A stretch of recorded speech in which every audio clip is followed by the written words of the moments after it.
Hi everyone, my name is Bürki, and welcome back to the Bürki Breakdown. The guys had their 30th match of the season this past Saturday against CF Montreal at Saputo Stadium in Montreal. This was their very first time playing against Montreal.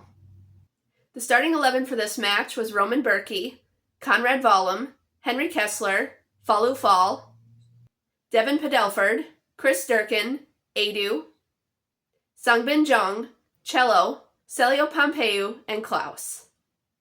Montreal created the first good chance of the match in the 8th minute as Matty Longstaff got on the ball in City's end and made a pass to Prince Owusu.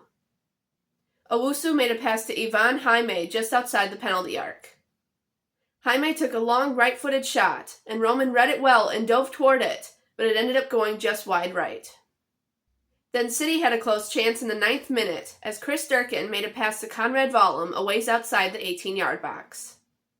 Conrad made a long pass into the center of the box, and Cello jumped and headed it toward goal, but it bounced off the ground and went over the crossbar. After Montreal shut down City's attack in the 10th minute, City regained possession of the ball going into the 11th minute. Conrad Wallem received a pass from Chris Durkin and made a pass to Cello. Cello then made a cross pass into the box to Klaus. Klaus tried to take a shot, but it ended up getting deflected by a Montreal player, and it ended up at Conrad Wallem's feet in the box. Conrad took a shot from about the 6-yard line and slotted it home, putting City in the lead, 1-0. That was a really good sequence from City leading up to that goal, and it was so exciting when Conrad slotted it home. Then Montreal attacked again in the 13th minute as Ivan Jaime took off with the ball into City's end and made a pass to Prince Owusu. Owusu went after it into the box, got on it at the corner of the 6-yard box and took a shot, but Roman dove left and saved it. Then in the 21st minute, City was trying to reset their attack as Conrad Wallem made a pass to Henry Kessler, who tried to pass it back to Roman, but ended up giving the ball to a Montreal player. Matty Longstaff got on it in the box, and Roman came off his line to try to defend it. Matty took a shot, but Fallu Fall denied him by heading it away from the goal line. Then Prince Owusu tried to head it into the goal, but Roman punched it away before he could. That was definitely a scary moment, because Roman had come off his line to try to defend what Matty Longstaff was trying to do, and then Matty kicked it over his head, and it was going into the goal, but Fallu Fall made it just in time to head it away from the goal line, and then Roman came over and punched the ball away before Prince Owusu could get his head on it and put it in. That was great defensive teamwork by Fallu and Roman. Then City had another chance in the 31st minute, as Cello took a long shot from outside the penalty arc, but it went over the crossbar. Then City attacked again in the 33rd minute, as Celio Pompeu made a fast break with the ball into Montreal's end. He tried to make a pass to Klaus, but a Montreal player blocked it. The ball deflected off of Klaus and landed at Edu's feet, and he passed it to Conrad Wallem at the penalty arc. Conrad took a left-footed shot, but it went over the crossbar. Then Montreal tried again in the 44th minute, as Matty Longstaff made a pass to Ivan Jaime, who made a quick pass to Victor Loturi. Loturi made a pass to Prince Owusu in the box. Owusu tried to shoot, but didn't get a good shot off, as Roman came off his line and blocked it. A couple minutes later, the halftime whistle blew, and City went into halftime with a 1-0 lead. City came out flying in the second half and created a close chance in the 46th minute, as Celio Pompeu ran with the ball down the left side of the field and took a shot, but it sailed wide of the far post. Just 3 minutes later, Celio made another fast break and went one-on-one with Montreal's goalkeeper, Jonathan Sirois. Before Celio could get a shot off, though, Sirois dove and grabbed the ball. Then in the 53rd minute, Montreal created another chance as they made a fast break down the right side of the field. They took a shot, and Devin Padelford blocked it, and then Roman finished the job by diving on the ball to make sure no Montreal player could get on it again. Then City attacked again in the 55th minute as Edu made a pass to Sangbin Jeong, who took off with the ball into Montreal's end and made a pass to Klaus at the penalty arc. Klaus made a nice little backheel pass to Cello, and Cello took a shot and slotted it into the back of the net, doubling City's lead 2-0. That was another great sequence from City, and the guys put in good teamwork to make that goal happen. I was so excited when Cello got that goal and doubled their lead on the road. Then City created another chance in the 58th minute as Conrad Vollum ran with the ball down the right side of the field to the right side of the box and made a pass to Klaus in the box. Klaus took a shot, but it went wide of the far post. Then in the 60th minute, Montreal created a chance as Ivan Jaime received a pass and ran with the ball into the box. He got around Fallu Fall with a little shake and bake move and took a shot, but Roman made a huge save by getting fingertips on it and it bounced off the crossbar. Then another Montreal player took a follow-up shot, but it went wide. City made their first two substitutions in the 61st minute as Alfredo Morales came in for Chris Durkin and Mackay Joyner came in for Sangbin Jeong. Montreal tried again in the 70th minute as Hennady Sinchuk took off with the ball into City's end and made a pass to Ivan Jaime, who then made a cross pass to Prince Owusu. Owusu headed it back to Sinchuk, who took a shot and put it into the back of the net. Thankfully, this goal did not count because Sinchuk was in an offside position, so City stayed in the lead, 2-0. City created another chance in the 72nd minute as Klaus made a pass to Edu, and Edu took a shot, but it went over the crossbar. Both of them looked mad after that because Sirois got a hand on that shot, and it should have been a corner kick for City, but the ref called it a goal kick.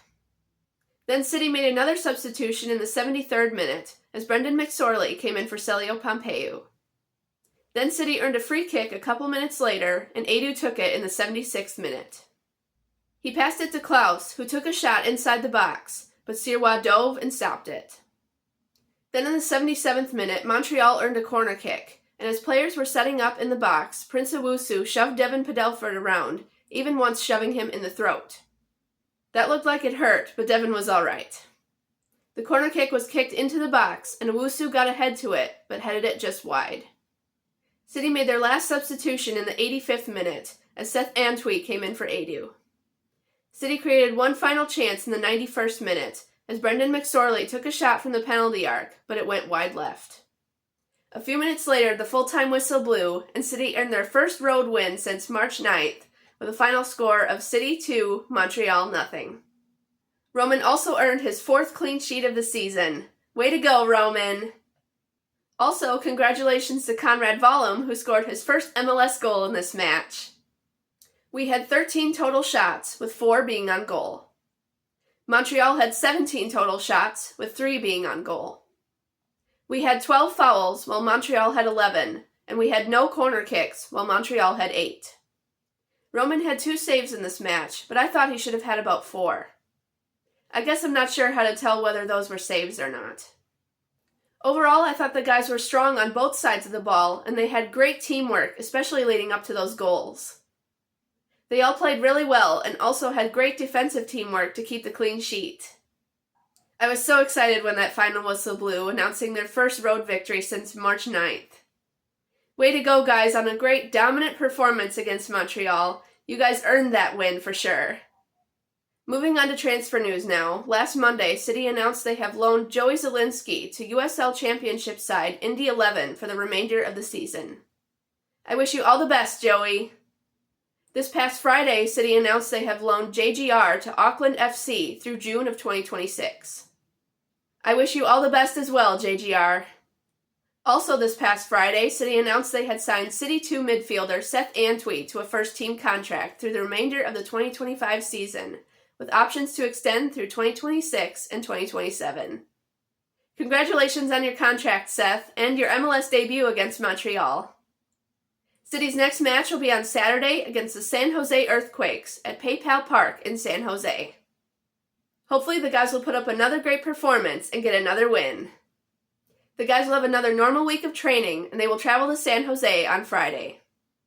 Now let's talk about the weather conditions the guys will be experiencing this week. Today there will be a mix of sun and clouds with a high of 93 degrees and winds out of the east-northeast at 5 to 10 miles per hour. On Tuesday it will be sunny with a high of 93 degrees and winds out of the northeast at 5 to 10 miles per hour. On Wednesday there will be intervals of clouds and sun with a high of 92 degrees and winds will be light and variable. On Thursday it will be partly cloudy with a high of 92 degrees and winds will be light and variable. On Friday there will be rain showers for the morning followed by scattered thunderstorms for the afternoon with a high of 84 degrees and winds out of the south-southwest at 5 to 10 miles per hour. The chance of rain on Friday is 40%.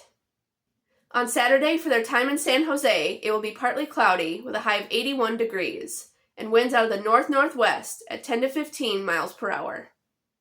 And on Sunday, as they return to St. Louis, it will be mostly cloudy with a 50% chance of scattered thunderstorms in the morning with a high of 83 degrees and winds out of the south-southwest at 5 to 10 miles per hour. So summer-like conditions will be sticking around in the Lou for this week, but hopefully the guys can make the most of it and keep working hard. Thank you so much for watching this episode of the Bürki Breakdown. If you haven't already, please subscribe and click on your post notifications so you don't miss out on any new videos. If you like this video, please give it a thumbs up and leave a comment down below with your thoughts on how City did during their match against Montreal. Also, be sure to follow me on Instagram and Facebook at the Bürki Breakdown. I'll see you guys in the next one. Let's go, City!